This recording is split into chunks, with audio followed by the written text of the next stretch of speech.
oficialmente mestranda.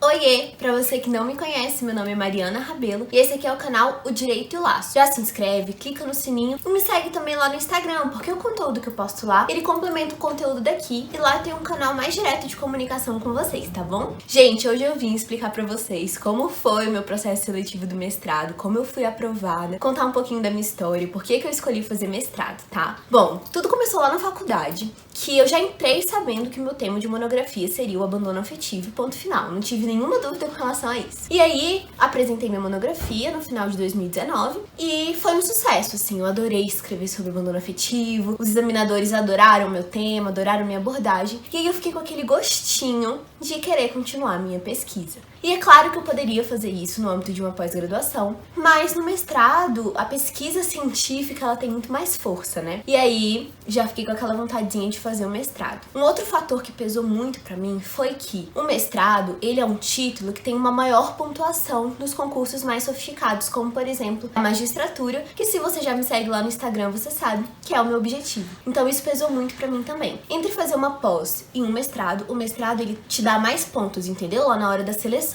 A pós, na maioria dos concursos, ela dá 0,5 pontos. E o mestrado dá 2. Então, assim, faz muita diferença. Mas o que eu fiz? Eu me formei no final de 2019. E aí, já em janeiro de 2020, eu me matriculei numa pós em Direito de Família. E aí comecei a fazer a pós. A pós, num primeiro momento, ela era presencial. Só que aí teve o coronavírus. E aí ela já começou sendo online. E eu não tava gostando muito, assim. Eu queria mais, sabe? A pós, ela é ótima. Ela te dá uma base muito legal. Principalmente se ela tiver um caráter prático. Que é uma coisa que a gente não tem tanto na faculdade. Mas eu queria ir um pouquinho mais pra essa vida acadêmica. E a pós não te dá tanta abertura pra isso, né? E aí eu falei, não, eu vou atrás de processos seletivos de mestrado.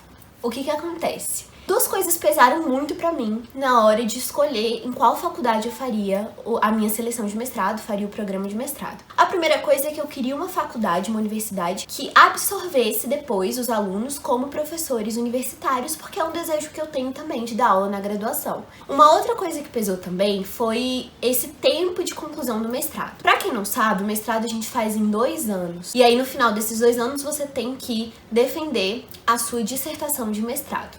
E eu precisava ter esse título o mais rápido possível, justamente para que ele conte pontuação para mim no concurso. Como no concurso da magistratura eu tenho que ter no mínimo 3 anos de prática jurídica, eu calculo que até 2023 eu não vou conseguir passar no concurso, não vou poder passar, não vou ter condições. Então 2023 é quando vence esse meu prazo de 3 anos. E o mestrado, eu começando agora no segundo semestre de 2020, eu concluo no meio do ano de 2022. E aí fica compatível com o período que eu preciso de prática jurídica. Então significa que eu concluindo o mestrado um pouquinho antes, é certeza que eu vou conseguir utilizar como título, que sendo muito sincera com vocês, é o meu objetivo principal. Então pesou muito isso pra mim também, eu ter a certeza dessa conclusão do curso. Então eu optei realmente por continuar a minha pesquisa na minha casa, que é a universidade em que eu me formei. Gente, o meu programa de mestrado, ele é mestrado em Direito. Isso significa que ao final do programa, eu saio mestre em Direito. Eu não saio mestre em Direito Civil, mestre em Direito de Família, mestre em Direito Penal. Eu saio mestre em Direito, mas isso também depende de cada programa, de cada universidade. E aí eu vou contar pra vocês um pouquinho desse processo seletivo. A primeira coisa que eu tenho pra te dizer é que sim, deu muito medo.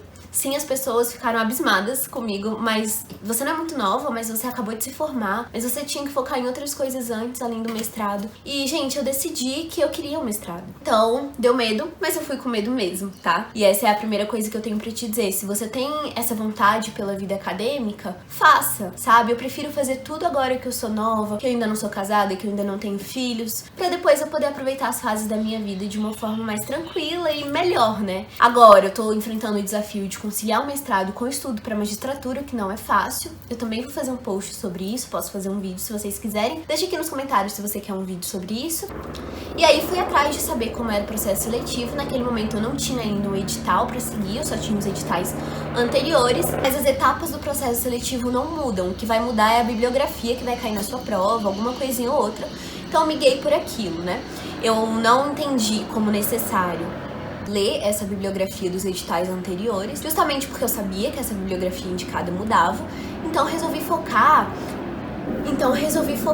já no meu projeto de pesquisa. Deixa eu explicar pra vocês como são as etapas do processo seletivo, que aí vocês vão entender melhor o que eu tô dizendo. A primeira etapa, ela é uma prova escrita. No meu caso, foi uma questão dissertativa com A e B, que te pergunta basicamente tudo sobre os 3 livros indicados, tá? A segunda etapa é uma prova de proficiência em inglês, a qual eu não precisei fazer porque eu já tenho proficiência em inglês desde o ensino médio. A terceira etapa, ela é a entrega desse seu pré-projeto, seu projeto de pesquisa, que é basicamente você convencendo a banca de que o seu tema ele é relevante, de como você vai fazer isso, quais são os autores nos quais você vai se pautar para essa sua pesquisa, quais são os seus objetivos, o que você pretende encontrar, o que você acha que você vai encontrar ao final do seu projeto. E a quarta etapa, ela é uma entrevista, tá? Então são essas as etapas. Então, a primeira etapa eu já sabia que não tinha muito como eu me preparar desde janeiro, porque eu precisava que o edital saísse pra eu ver qual seria a bibliografia indicada pra minha prova. A segunda etapa, então, eu fui dispensada porque eu já tenho proficiência em inglês. A terceira etapa era o projeto de pesquisa. E aí eu já sabia que eu queria continuar a minha pesquisa em abandono afetivo, então eu fui atrás de livros e mais livros, gente. Foram mais de 30 livros que eu li desde janeiro pra poder fazer esse meu pré-projeto. E aí fui atrás de livros sobre psicologia, livros de direito, livros mais interdisciplinares, assim, porque é uma coisa também que eles buscam muito no mestrado. Que você não pense só dentro da caixinha do direito, por exemplo, mas que você consiga comunicar o direito com as outras áreas, principalmente as áreas sociais. Então eu fui atrás disso também. Comecei a ler, comecei a coletar as minhas referências, como eu chamo. Então uma coisa que me ajudou muito nesse período foi o Kindle. Pra quem não conhece, o Kindle é um e-reader que você lê os livros nele, tá? Esse aqui é da Amazon, mas tem da Saraiva, tem outros e-readers também, eu escolhi o Kindle. E por que ele me ajudou muito? Porque eu consigo baixar os livros aqui, normalmente os livros são mais baratos e também pode ser que eles saiam de graça pra você se você assinar o Kindle Unlimited, que é tipo o Netflix dos livros, tá? E aí você vai lendo o livro aqui e vai grifando. Depois que você grifa, ele já cria pra você um documento com todos os seus grifos. Então foi assim que eu coletei a maioria das minhas referências. Eu li o livro aqui, grifava, depois o documento já tava prontinho com as referências. Então desde janeiro foi isso que eu fiz. Li os meus livros, coletei as minhas referências. Quando foi pro finalzinho de abril, se eu não me engano foi no dia 27 de abril, saiu o meu edital. E aí eu pensei, poxa, agora é minha hora de focar na prova escrita. E aí peguei os livros lá, tive um mês mais ou menos pra estudar pra prova.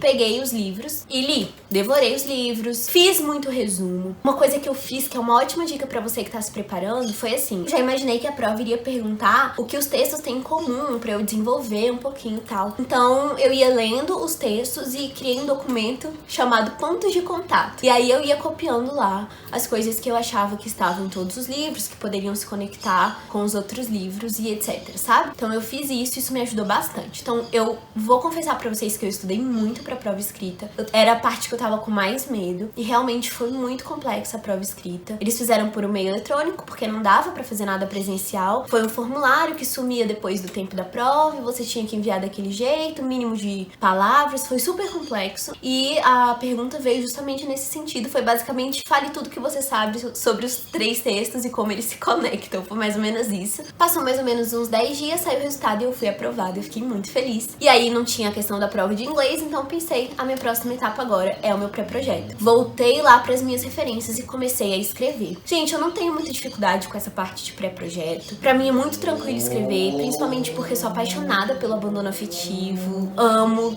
gosto, não sei explicar, assim, é uma coisa meio de doido, mas foi muito tranquilo pra mim escrever. Realmente uma coisa que você tem que se atentar é pra escolher uma área que você goste muito, porque você vai passar os próximos 2 anos da sua vida meio que imerso nisso, e um tema interessante e seguir as formalidades. No edital vem dizendo quais tópicos tem que ter, até qual é a letra que você tem que usar. Se vocês quiserem também será um prazer fazer um post explicando um pouquinho mais sobre cada uma dessas etapas, como estudar pra cada uma delas, como fazer um pré-projeto, tá? E também se atentar à questão da BNT é muito importante. Então eu escrevi o meu pré-projeto, amei, coloquei pra várias pessoas diferentes lerem, todo mundo gostou, e aí beleza, mandei meu pré-projeto, já fiquei, ai meu Deus, eu vou morrer, não vou passar, já pensei assim, sabe, não vou passar. E aí passaram mais 10 dias e eu fui aprovada no pré-projeto. E eu não imaginava que isso ia acontecer, foi muita felicidade. E eu pensei, meu Deus, agora eu tenho a entrevista. E aí você não sabe muito bem como funciona a entrevista. Eu vou contar pra vocês como foi a minha. Mas, gente, isso tudo que eu disse até agora muda de programa pra programa. Você tem que entender qual é o programa da sua universidade.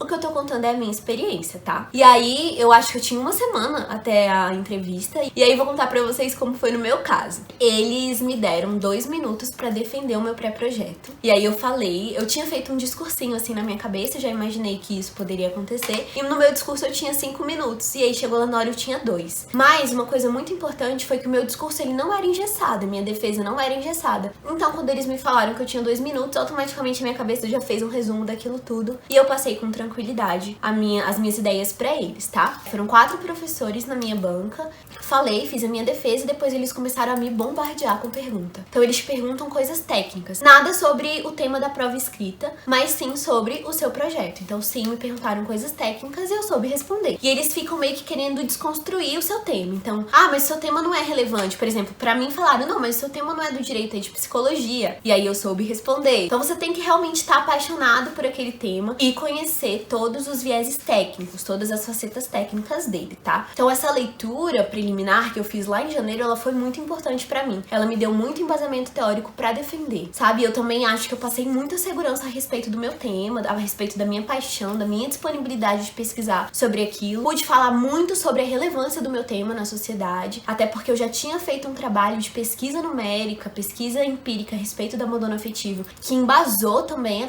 a continuidade, que é o meu pré-projeto agora do mestrado, de dissertação. Então, eu consegui falar isso, assim. A entrevista é um momento muito tenso, é um momento que dá muito medo, mas vá preparado. Se eu fosse você, eu faria um discursinho também de 5 minutos aí na sua cabeça. Não tem PowerPoint, não tem nada, é da sua cabeça. Saiba muito o seu discurso, saiba muito o seu tema para que ele fique flexível, ele não pareça decorado. Isso é uma coisa muito importante. E assim, vá com tranquilidade, é tudo bem você ficar nervoso, todo mundo sabe que você tá num momento de nervosismo sim, mas demonstre que sua pesquisa tem relevância, tá bom? E aí eu saí chorando dessa entrevista porque eu achei que eles me perguntaram muito, que eles não tinham gostado do meu tema. E assim, quando a gente tá nessa área de família, do direito de família, a gente sabe que tem um pouquinho de preconceito com relação a esse direito. Muita gente fala, nem é direito, né? Eu já ouvi, infelizmente, esse tipo de coisa. E aí fiquei preocupada, eu falei, não passei. E aí passou uma semana e eu passei. Então agora eu tô no mestrado, gente. Eu não sei nem dizer pra vocês o tamanho da minha felicidade. É uma coisa que me pareceu inalcançável muitas vezes, mas que eu resolvi que eu ia atrás, assim. Esse período de pandemia, ele me deu essa licença poética pra aproveitar esses 6 meses aí, esse 1 semestre, pra fazer uma loucura.